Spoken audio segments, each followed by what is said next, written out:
নমস্কার, গল্পকথক রীতি short story চ্যানেলে আপনাদের সবাইকে স্বাগত জানাই। আমি রীতি। আজকে চলে এসেছি আবার একটা নতুন গল্প নিয়ে আপনাদের কাছে। গল্প পাঠ ভালো লেগে থাকলে অবশ্যই কমেন্টে জানাতে ভুলবেন না। চেষ্টা করব আপনাদের সব প্রশ্নের বা সব কমেন্টের উত্তর দেওয়ার। আর যারা নতুন এসেছেন আজকে আমার চ্যানেলে, গল্প পাঠ ভালো লেগে থাকলে অবশ্যই চ্যানেলটি সাবস্ক্রাইব করে রাখবেন। শুরু করছি আজকের গল্প, রমাপদ চৌধুরীর লেখা তিতির কান্নার মাঠ। অরুণিমা সান্যালের সঙ্গে আমার আবার দেখা হবে। অনেক অনেক মিঠে বসন্তের মাঠ পার হয়ে এসে কোনো এক আকস্মিকতার আলপথে আবার দেখা হয়ে যাবে অরুণিমার সঙ্গে। খালাড়ির লাইম হিল থেকে হঠাৎ হুঁশিয়ারি ঘণ্টার আর্তনাদ ভেসে আসবে। ডিনামাইট ফাটবে, সশব্দে খসে পড়বে পাথুরে চুনের চাঙড়। কিন্তু সেই আওয়াজ কি পৌঁছবে আমার? গাঁটে গাঁটে ঠোকর খাওয়া বেতো বুড়োর মতো বরকাকানার লোকালটা রোদ জ্বলা আর রংচটা শরীর নিয়ে ঠুংঠুঙিয়ে এসে দাঁড়াবে মহুয়া মিলনের প্ল্যাটফর্ম ঘেঁষে। কামরাগুলোর জানালায় উঁকি দেবে সাদা পাখনা পাখির মতন এক ঝাঁক কনভেন্টে ছুটি পাওয়া অ্যাংলো ইন্ডিয়ান মেয়ে। কিন্তু সেদিকে কি চোখ যাবে আমার? চিউইং গাম আর চকলেট খাওয়া মুখে বাচ্চা মেয়েগুলো জানালা থেকে মুখ বাড়িয়ে জিজ্ঞেস করবে, ম্যাকলাস্কিগঞ্জ আর কটা স্টেশন? ট্রেন কি লেট চলছে? টিংলি টুডাংয়ের ল্যাক ফরেস্ট থেকে চোরাই কাচ্চা গালার মোট কাঁধে নিয়ে নোংরা দেহাতিদের ভিড় ডেরা কামড়ায় ঝামেলা বাঁধাবে খামোকা। কিন্তু আমার মনকে স্পর্শ করবে এসবের কিছু? তবুও বরকাকানার লোকাল ট্রেন এসে থামবে মহুয়া মিলন স্টেশনে। দুপুরের ঝাঁঝা রোদ্দুর গায়ে মেখে কুলি কামিন রেজা রোজ মজুরদের দুর্গন্ধ ছড়িয়ে। জানকি ডাব্বার পাশে রাধাকিষানের মন্দির পার হয়ে টিলায় ঘেরা ঘরগুলোর পাশে এসে ট্রেন থামবে। ডেরাডিহি গাঁও দেহাত না কিছু নয়, গ্রামের নাম গ্রাম নয়, মাঠ। জোলো গাঁয়ের জঙ্গলি ভাষার নাম বাংলা করলে দাঁড়ায় তিতির কান্নার মাঠ। তিতির কান্নার মাঠের ধারে মহুয়া মিলন স্টেশন। টিকিট হাতে নিয়ে ছুটতে ছুটতে স্টেশনে আসবো আমি। দেহাতিদের ভিড় ঠেলে ঠেলে ট্রেনের কামরা খুঁজব। তারপর ওর মুখের ওপর দিয়ে আমার চোখ পিছলে সরে যাবে। কিন্তু 2-4 মুহূর্ত পরেই আবার থমকে দাঁড়াবে মন। হয়তো 2-4 পা এগিয়ে গিয়েছি, কিন্তু মন থেমে পড়ার সঙ্গে সঙ্গে না হোক কয়েক সেকেন্ডের মধ্যে পায়ের গতিও থামবে। আর একবার ফিরে তাকাবো ওর মুখের দিকে। মনে হবে ও মুখ যেন চেনা চেনা, অনেক চেনা মনে হবে আমার। মনে পড়বে নিজেরই অজান্তে কখন কম্পার্টমেন্টের সামনে এসে দাঁড়াবো, চোখ মেলে তাকাবো অরুণিমার দিকে। নতুন কেনা হোল্ড অল আর লেবেল আঁটা সুটকেস, কুকুর, ছড়ি, ফ্লাস্ক, বেতের টিফিন বক্স ইতিমধ্যেই প্ল্যাটফর্মের ধুলোয় সাজানো হয়ে গেছে, দেখতে পাবো। আর তার পাশেই সত্যিকারের পোশাকে সাজানো একটি নধরকান্তি পুরুষ চেহারাও চোখে পড়বে। দোহারা শক্ত সমর্থ শরীর, ভায়োলেট রঙের ট্রাউজার, গোলাপি লিনেনের হাওয়াই শার্ট, চোখে মোটা ফ্রেমের চশমা, পায়ে ক্রেপ সোলের দামি জুতো, কাঁধে চামড়া স্ট্র্যাপে ঝোলানো ক্যামেরা ইত্যাদি সব কিছুকে ছাপিয়ে চোখে পড়বে শুধু দুটো ফাঁপালো আঙুলের ফাঁকে জ্বলন্ত চুরুটের ধোঁয়ার ফিতে। সেদিক থেকে দৃষ্টি সরে যাবে ট্রেনের কামরার দিকে, কামরার পাদানির দিকে। চোখ তুলে ফের তাকাবো অরুণিমার চোখে চোখ রেখে। না চেনা ভুরুর ভাঁজে দেখব দুপুরের ক্লান্ত কালিমা, ঈষৎ বিরক্তির আভা তার চোখের তারায়। কানে কপালে লুটিয়ে পড়া উড়ু উড়ু শুকনো চুলে ট্রেন জার্নির স্মৃতিচিহ্ন। গলার শীতসিক্ত মুক্তোর মালায় আর সবুজ শাড়ির ভাঙা ভাঁজের জড়তায় শ্রান্তির আভাস, বিষণ্ণ মধুর। অরুণিমা সপ্রশ্ন দৃষ্টিতে প্ল্যাটফর্মে নামানো জিনিসগুলোর দিকে তাকাবে, হাওয়াই শার্টের দিকে। তারপর বছর তিনেকের একটি ছোট্ট ফুটফুটে ছেলেকে হাত ধরে নামিয়ে আনবে কামরার ভিতর থেকে। টুক করে বুকে তুলে নেবে ছেলেটাকে। সাবধান সাবধান পা ফেলে নেমে আসবে নিচে। আমার মনে তখন শুধু একটাই ইচ্ছে জাগবে, একটাই কামনা। চোখ তুলে কি তাকাবে না অরুণিমা? চিনবে না? কিন্তু ও যেন বড় বেশি ব্যস্ত হয়ে পড়বে, সময় পাবে না পাশে কে দাঁড়িয়ে আছে দেখবার। না, সেসবটি পারবে না অরুণিমা। চোখাচোখি হবে, ঠোঁট কাঁপিয়ে হেসে উঠবে ওর মুখ। পারলুম না মিষ্টি হাসিতে উজ্জ্বল মিঠে কণ্ঠের কলি শুনব। পারলুম না গম্ভীর হয়ে থাকতে। আমি প্রশ্ন করব, দেখেছ, চিনেছ তাহলে? চোখে চোখ মেলে অরুণিমা শুধু হাসবে, জবাব দেবে না সেই প্রশ্নের। তারপর সেই পোশাকে সাজানো পুরুষটির সঙ্গে পরিচয় করিয়ে দেবে অরুণিমা। কোনো কথায় নয়, উপাধিতে নয়, শুধুমাত্র ঠোঁট আর চোখের কৌতুক হাস্যে, লজ্জা গর্বের ইশারায়। আমি বিস্মিত হব নিশ্চয়ই, কিন্তু বিষয় চাপা দিতে হবে আমাকে। সুনিদ্দা, হেই আমার সুনিদ্দা, আমার পরিচয় দেবে অরুণিমা। অত্যন্ত খুশি হলাম। গুরুগম্ভীর উত্তরের সঙ্গে সঙ্গে একটা মাংসল হাত এগিয়ে আসবে, হাত বাড়িয়ে দিয়ে আমাকে খুশি হতে হবে। তারপর অরুণিমার কোলের ছেলেকে কোলে তুলে নেব, বলবো দু একটা অবান্তর প্রশংসার কথা, হয়তোবা খোকার মুখশ্রীতে মুগ্ধ হব, উদ্বেগ দেখাবো অরুণিমার স্বাস্থ্য সম্বন্ধে। আমি বলবো, সত্যি এত রোগা হয়ে গেছো?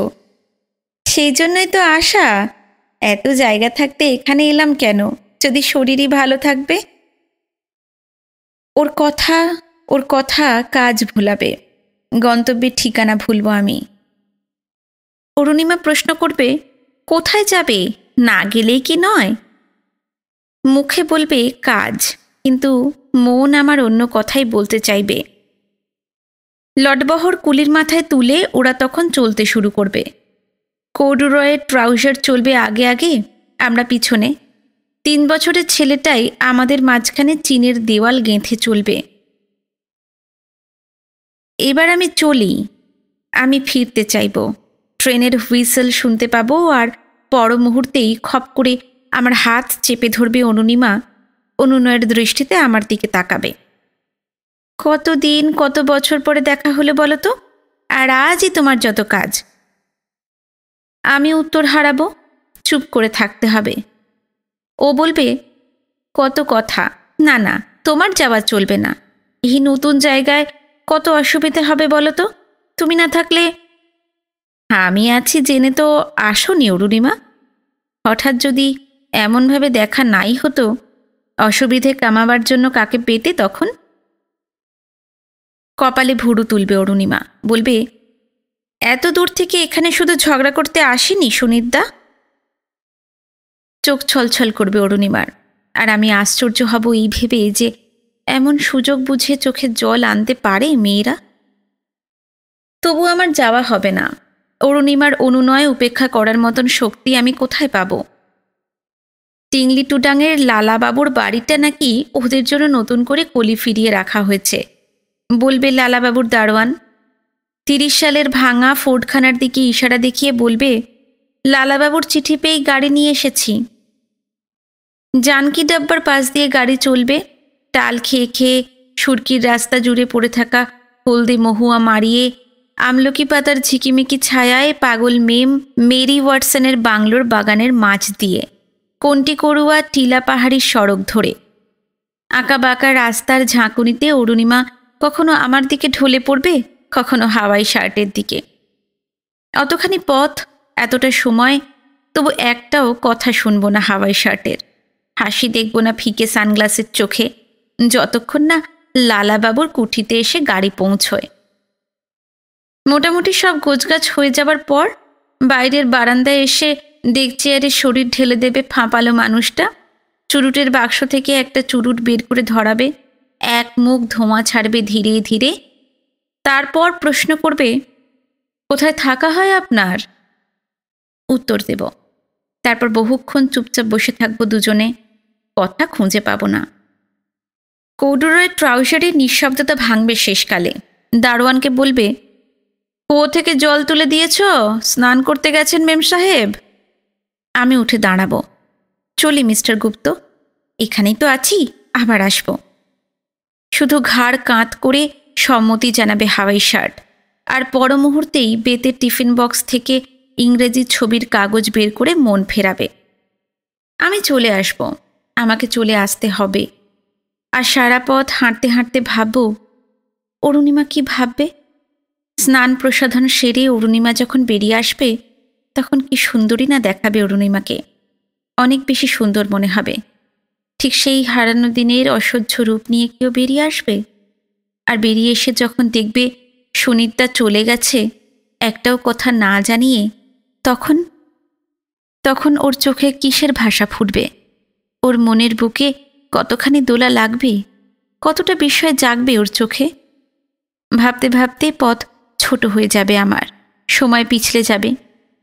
তারপর কোনো একদিন গুপ্ত সাহেবের মেজাজ ভালো থাকবে না, শরীর বিদ্রোহী, অথচ অরুণিমা আমলকির বন পার হয়ে সাপের বুকের মতন সরু ও আঁকাবাঁকা চুনাক্কা নদীর ধারে বসে সন্ধ্যার ছায়া ছায়া ফিকে জ্যোৎস্নার মেঘের দিকে তাকিয়ে আনমনে দাঁতে ঘাস কাটতে চাইবে।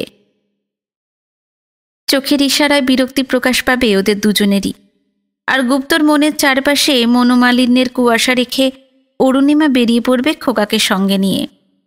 বাধা দেবার চেষ্টা করব আমি, বলবো থাক না অরুণিমা, ওর শরীর যখন ভালো নেই, তাছাড়া ওকে একা রেখে। কথা শেষ হবে না, অরুণিমার চোখের দৃষ্টি আমার মুখে হাত চেপে ধরবে, বলবি চলো তুমি, তোমাকে অত শত ভাবতে হবে না। খোকার হাত ধরে এগিয়ে যাবে ও, নিশ্চুপ, কথা নেই কথা নেই, শান্ত নিস্তব্ধতায় পাশাপাশি হেঁটে এসে বসবো আমরা চুনাক্কার জলসিঁড়ির পাশে। অনেকক্ষণ চুপচাপ বসে থাকব। তারপর একসময় শুনতে পাবো অরুণিমার দীর্ঘশ্বাস।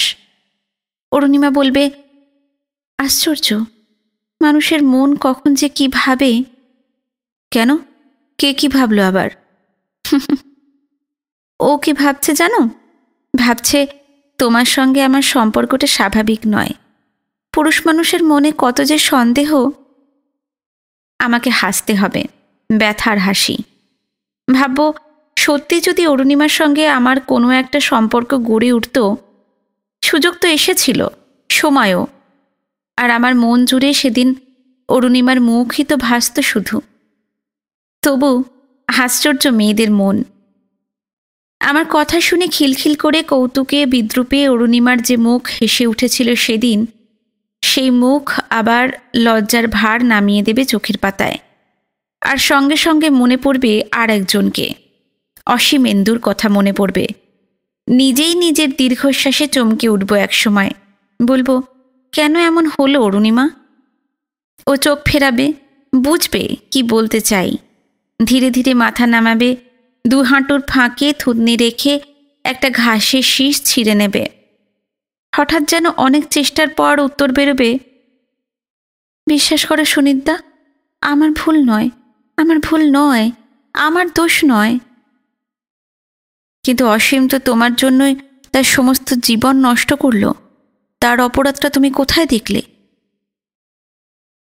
মুখ দেখতে না পেলেও বেশ বুঝতে পারব। পুরনো দিনের কথায় চোখ ছলছল করে উঠেছে ওর। ভেজা গলায় ও বলবে, থাক না সুনীতা সব কথা। থাক বললেই কি রাখা যায়? চাবি হাতে পেয়েও কি বিস্ময়ের ঘর না খুলে থাকা যায়? ঠিক এমনই এক সন্দেহ এর আগেও হয়েছিল। এর আগেও একবার অসীমেন্দুর বাড়ি খুঁজে বের করেছি।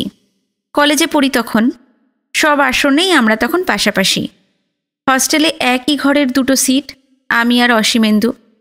কলেজে ঢুকে প্রথম একটা মাস কেন জানি ওর কাছ থেকে দূরে দূরেই থাকতাম। ওর চালচলন হাবভাব কোনো কিছুই যেন পছন্দ হতো না। তারপর কেমন করে যেন কাছাকাছি এসে গেলাম। একই হোস্টেলে পাশাপাশি সিট নিলাম। নিবিড় হয়ে গেল পরিচয়। চমৎকার স্বাস্থ্যবান চেহারা ছিল অসীমেন্দুর, আর খেলাধুলোয় নাম করেছিল সেই বয়সেই। ব্যাস, পরিচয়ের মধ্যে ওইটুকুই। পোশাক পরিচ্ছদে একেবারে উন্মাদ বলেই ধারণা হতো। ওর শার্টের কলার কোনোদিন ফাটা দেখিনি। রং বেরঙের পায়জামার কোথাও না কোথাও ছেঁড়া বেরুবেই। আর 3 সপ্তাহ যদি পোশাক বদলাতে ভোলে, তো 3 মাস ভুলে থাকবে ও চুল কাটার কথা। কখনো মনে হতো ইচ্ছাকৃত, কখনো বা সন্দেহ হতো দারিদ্র্যের আঘাতেই ওর এমন দশা। ওর বাড়ির চেহারাটাও তাই মনে করে কল্পনা করে নিয়েছিলাম। আর একটা অত্যন্ত অভাবের সংসার চোখে ভেসে উঠত অসীমেন্দুর কথা ভাবলেই। সন্দেহের ভিত দৃঢ় হতো অসীমেন্দুর তরফ থেকে বাড়ির কথা এড়িয়ে যাবার চেষ্টায়। এই অসীমেন্দু কলেজের পরীক্ষা শেষ হয়ে যেতেই বেডিং বাক্স বাঁধতে বাঁধতে বাড়ির ঠিকানা দিয়ে বললে, আসিস মাঝে মাঝে। সে কি, এখানেই বাড়ি তোর? নিশ্চয়ই যাব তো, নিশ্চয়ই উত্তর দিয়েছিলাম, আর গিয়েও ছিলাম। রাস্তার নাম দেখে প্রথমটা বিস্মিত হয়েছিলাম, আবার ভেবেছিলাম বড় রাস্তায় কি ছোট রোজগারের মানুষ থাকে না? কিন্তু নম্বর মিলিয়ে মিলিয়ে যে বিরাট বাগানওয়ালা বড় ফটকের বাড়িটা পাওয়া গেল, তার ভিতর ঢুকতে সাহস হলো না। ভাবলাম 1 এপ্রিল তো অনেক দূরে, অসীমেন্দু কি আমাকে বোকা বানাবার জন্য এই ঠিকানা দিয়েছে? হঠাৎ কাঁধের ওপর একটা ভারী হাতের স্পর্শে চমকে উঠেছিলাম। কিরে, বাইরে দাঁড়িয়ে কেন? চল। হকি স্টিক দোলাতে দোলাতে ফিরছিল অসীমেন্দু। গেটের বাইরে আমাকে ঘোরাঘুরি করতে দেখে টেনে নিয়ে গেল ভেতরে। তারপর যে ঐশ্বর্য, যে পরিবেশ, যে সংসারের পরিচয় আমি পেলাম, তা আমার কল্পনাকে ধূলিসাৎ করে দিল। বছর কয়েক পরে আবার ঠিকানা খুঁজে খুঁজে যেতে হলো সেই অসীমেন্দুর কাছে। ওর চিঠিটা পকেট থেকে বের করে গলিটার নামটা মিলিয়ে নিলাম। ভাবলাম, কানা গলির ভেতরেও কি ঐশ্বর্যের প্রাসাদ থাকতে পারে না? না, নোংরা গলি। বাড়িটার বয়সও শতাব্দীর কয়েক কম নয়।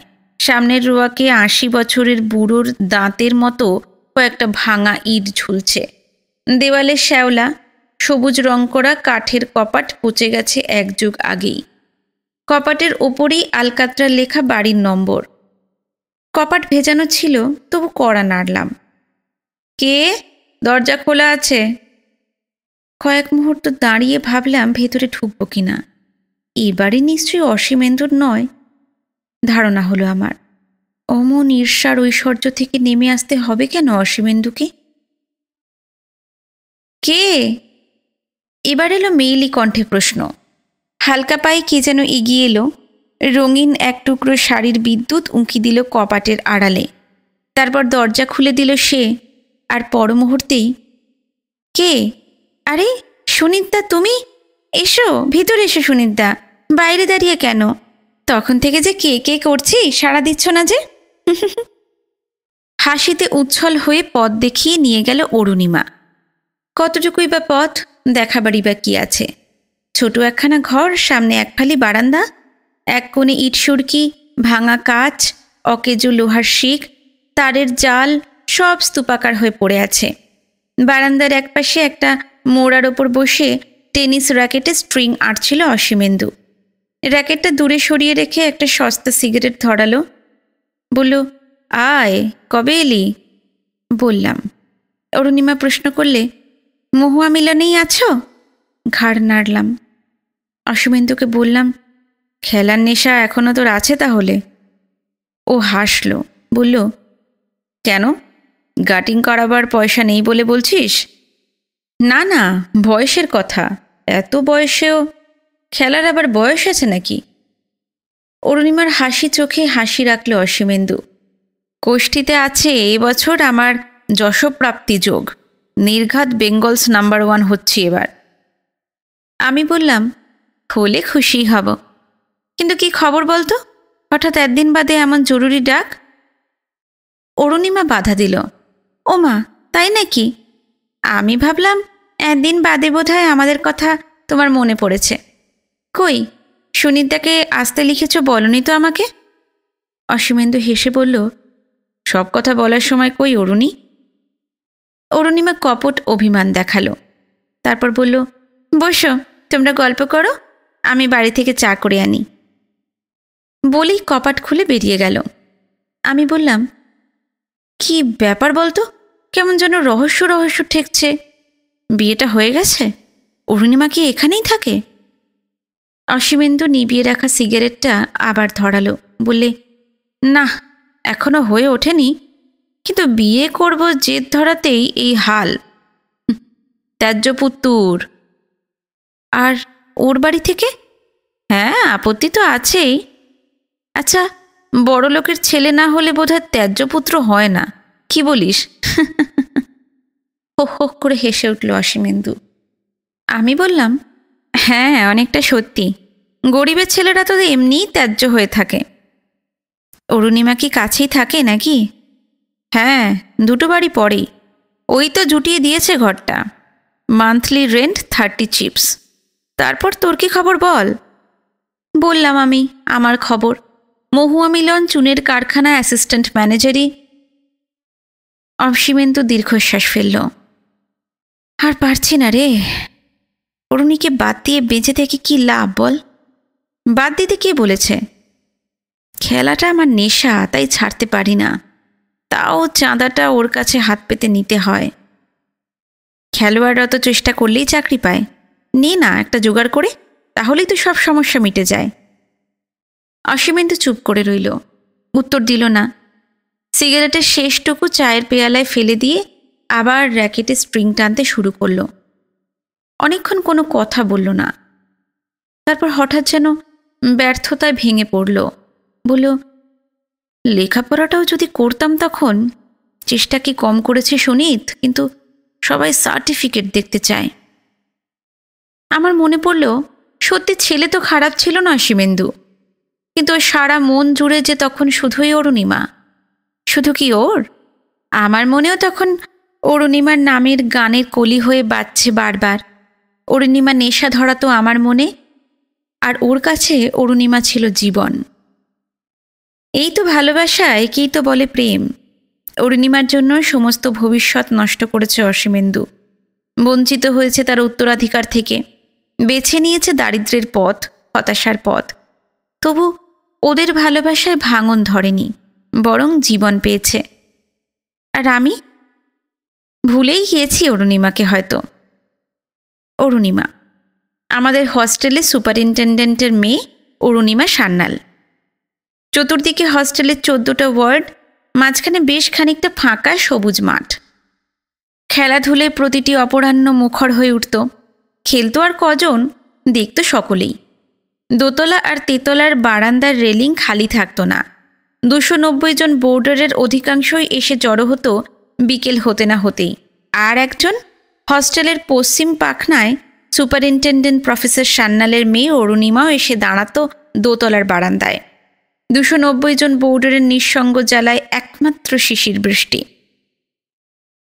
আমি আর অসীমেন্দু যে কোনো একটা ছুতো পেলেই গিয়ে দেখা করতাম অরুণিমার সঙ্গে।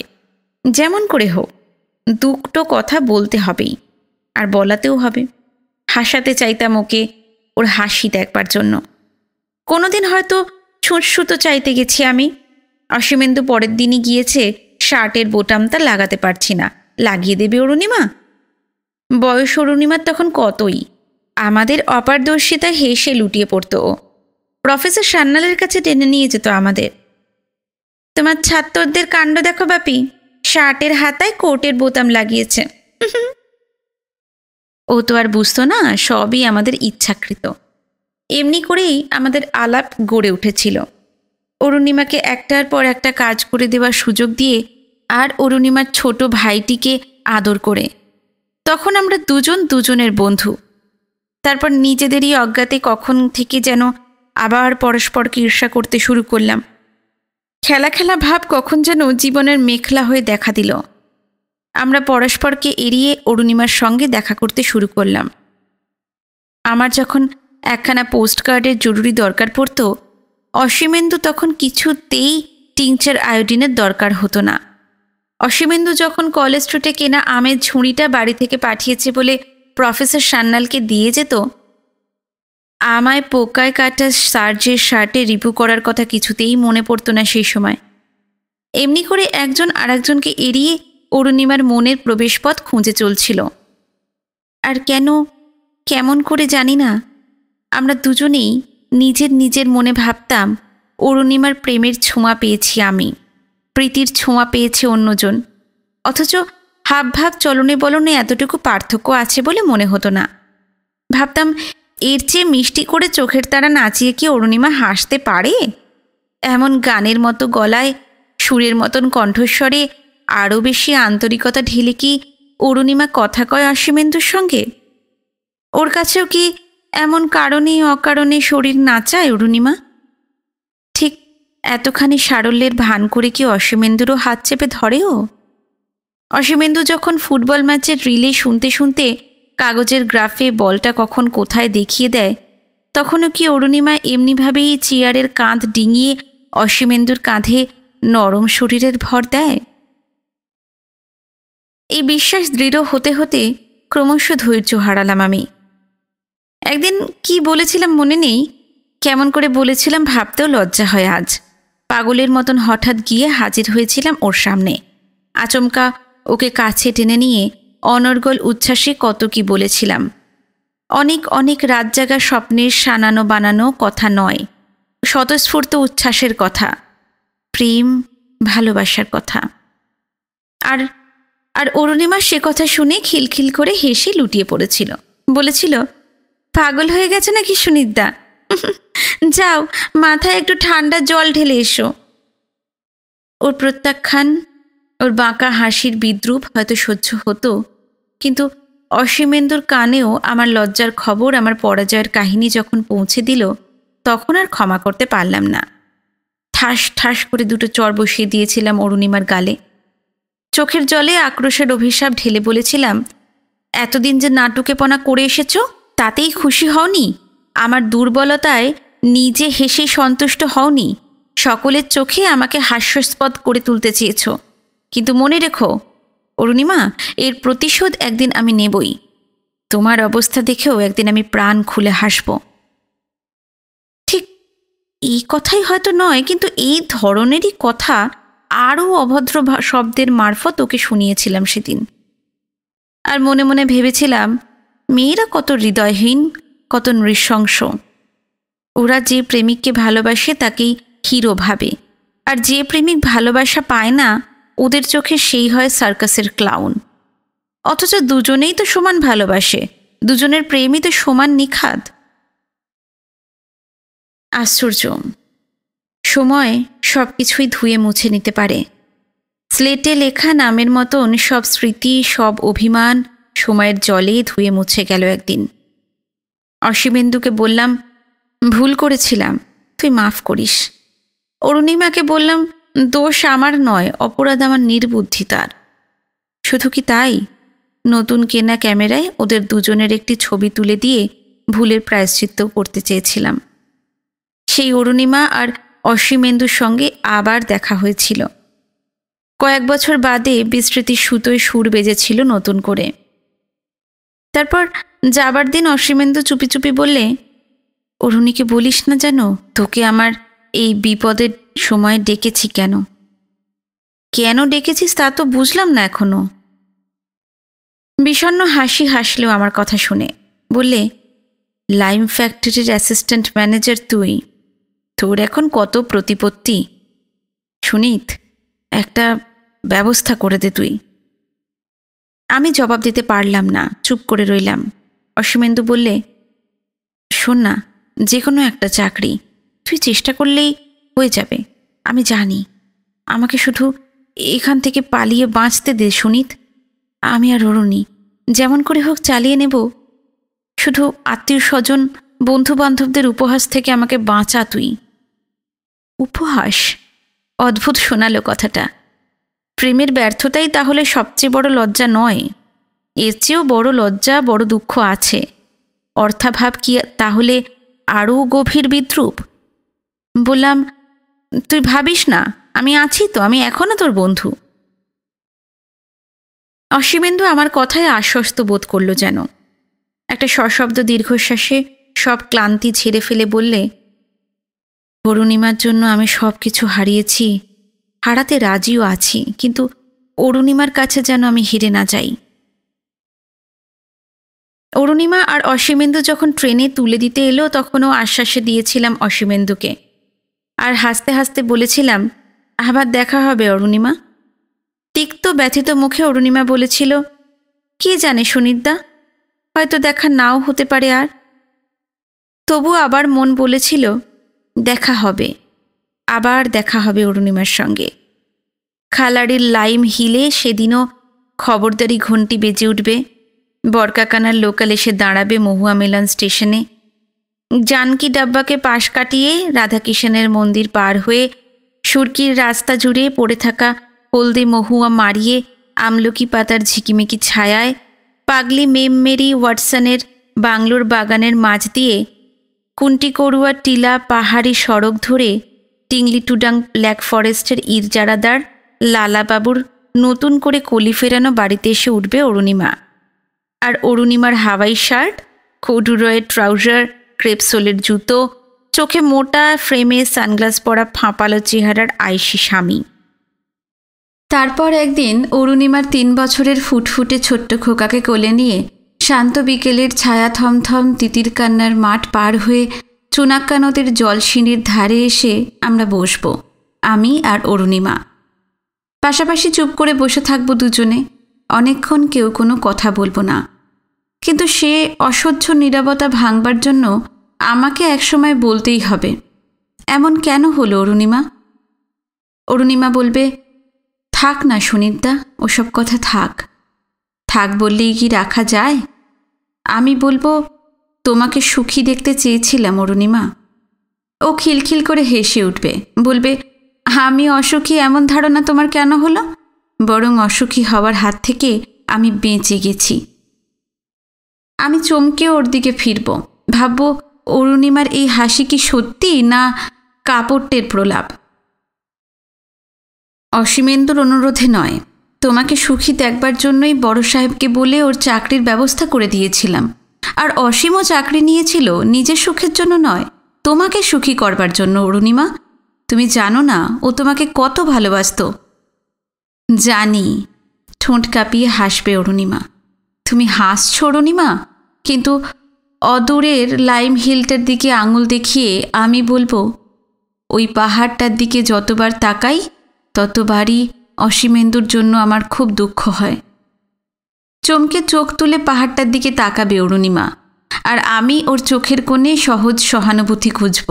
বলবো, তোমার কি ধারণা ও অ্যাক্সিডেন্টে মারা গেছে? অ্যাক্সিডেন্টে নয়, তুমি তো বলেছিলে অ্যাক্সিডেন্ট। অ্যাক্সিডেন্ট নয়? না অরুণিমা, ফ্যাক্টরির খাতায় আর পুলিশ রেকর্ডে যাই লেখা থাক, আমি জানি অসীমেন্দু অ্যাক্সিডেন্টে মারা যায়নি।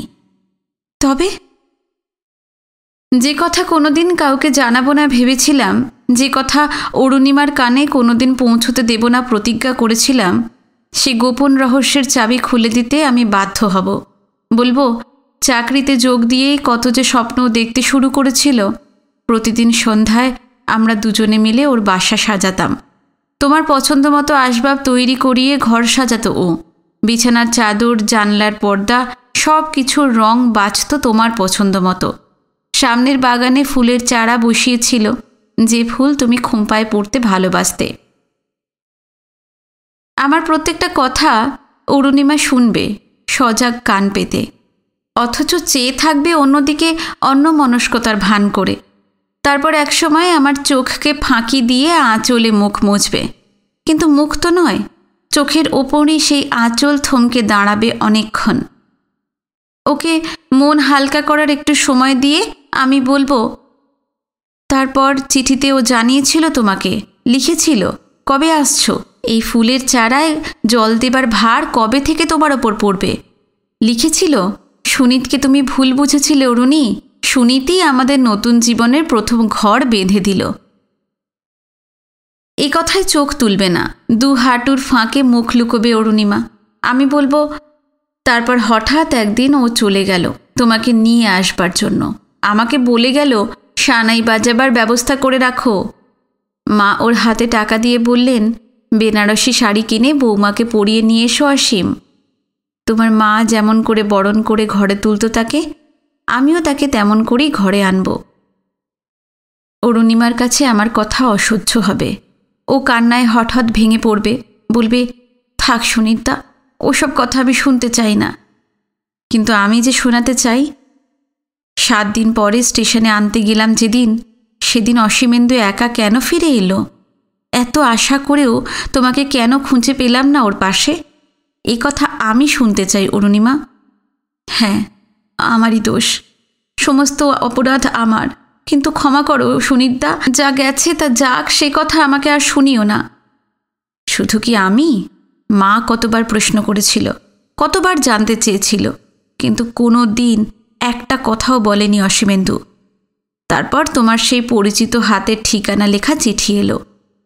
সে চিঠি সেই প্রথম এবং শেষ চিঠি যা অসীমেন্দু আমাকে কোনো দিন দেখায়নি, পড়তেও দেয়নি।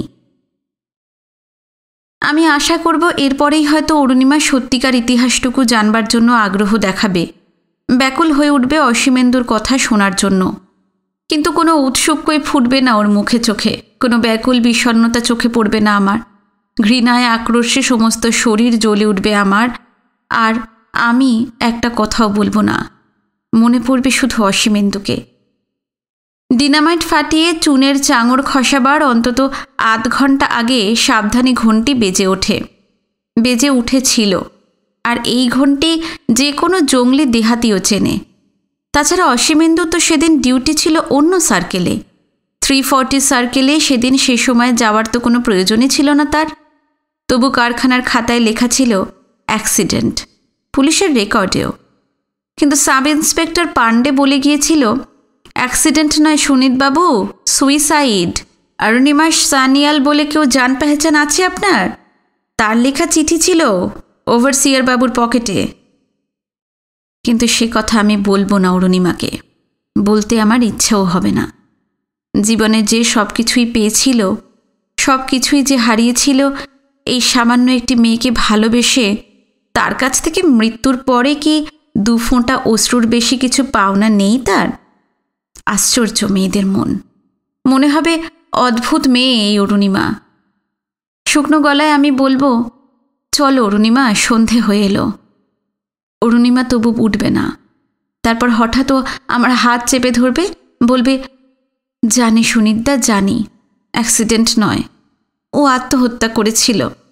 বলেই সশব্দে কান্নায় ভেঙে পড়বে। 3 বছরের ফুটফুটে খোকাও কেঁদে উঠবে ওর মায়ের কান্না দেখে। খোকাকে বুকে চেপে ধরে অরুণিমা শুধু কাঁদবে আর কাঁদবে। অরুণিমার কান্না থামাবার জন্য খোকা চুপ করবে, খিলখিল করে হেসে উঠবে, বলবে, মা পাখি, মা পাখি। তারপর সন্ধ্যার আবছা অন্ধকারে ধীরে ধীরে টিংলি টুডাঙের পথ ধরব আমরা। আর অনেকক্ষণ নিশ্চুপ পাশাপাশি হেঁটে আসার পর অরুণিমা ফিসফিস করে বলবে, মেয়েরা যাকে প্রত্যাখ্যান করে তারই দয়ায় বেঁচে থাকার চেয়ে বড় লজ্জা যে তাদের নেই সুনীতদা। আমার সর্বাঙ্গ শিউরে উঠবে সেই মুহূর্তে। মনে হবে আত্মহত্যা নয়, অ্যাক্সিডেন্ট নয়, অসীমেন্দুকে হত্যা করেছি আমি। স্তব্ধ নিঃশব্দ আমলকি বনের ছায়ায় সন্ধ্যার বাঁকা চাঁদের বিষণ্ণ উঁকে ঝুঁকি চোখে পড়বে না আমার। অদূরের লাইম হিল অন্ধকারে মিলিয়ে যাবে। মহুয়া শাখার কোনো পাখির পাখা ঝটপটানি কানে আসবে না। যতদূর দৃষ্টি যাবে শুধু তিতির কান্নার মাঠ কান্নায় থমথম করবে। মনে হবে দিনের সশব্দ ব্যস্ততায়, মুখর কলকাকলিতে পৃথিবীতে বুনো তিতিরের কান্না চাপা পড়ে থাকে। কিন্তু স্বামীর উজ্জ্বল সোহাগের আড়ালে ফুটফুটে একটি ছোট্ট শিশু হাসি আদরের নিচে আনন্দ আর উদ্দাম প্রগল্ভতার অন্তরে একটি ব্যর্থ পরাজিত তিতির শুধুই কাঁদছে, সারাদিন সারা রাত নিঃশব্দে কেঁদে চলেছে। মনে পড়বে অরুণিমার কথা, সুনীতদা এখানে এলাম কেন, যদি শরীরই ভালো থাকবে। এই আনন্দের অভিনয় খুশিয়াল আলোককণিকা ক্রমশ মিলিয়ে যাবে ওর মুখ থেকে। ক্লান্ত পাণ্ডুর ঘামে ভেজা একটি সুন্দর রোগশীর্ণ শরীর ক্রমশ বিছানার সঙ্গে মিলিয়ে যাবে। বিছানার সাদা চাদরের রিক্ততায় একদিন অরুণিমার শীর্ণ রোগজীর্ণ দেহ ঢাকা পড়বে। অসীমেন্দুর বসানো সেই ফুলের চারায় দোপাটি আর রজনীগন্ধা ফুটবে। সেই ফুল এনে অরুণিমাকে নতুন করে সাজিয়ে দেব আমি। আর হাওয়াই শার্টের, কডুরয় ট্রাউজারের, মোটা ফ্রেমের চশমা চোখের মনের খাতায় লেখা হবে অসুখ, টিবি। কিন্তু আমি জানব এ মৃত্যু নয়, আত্মনিঃশেষ।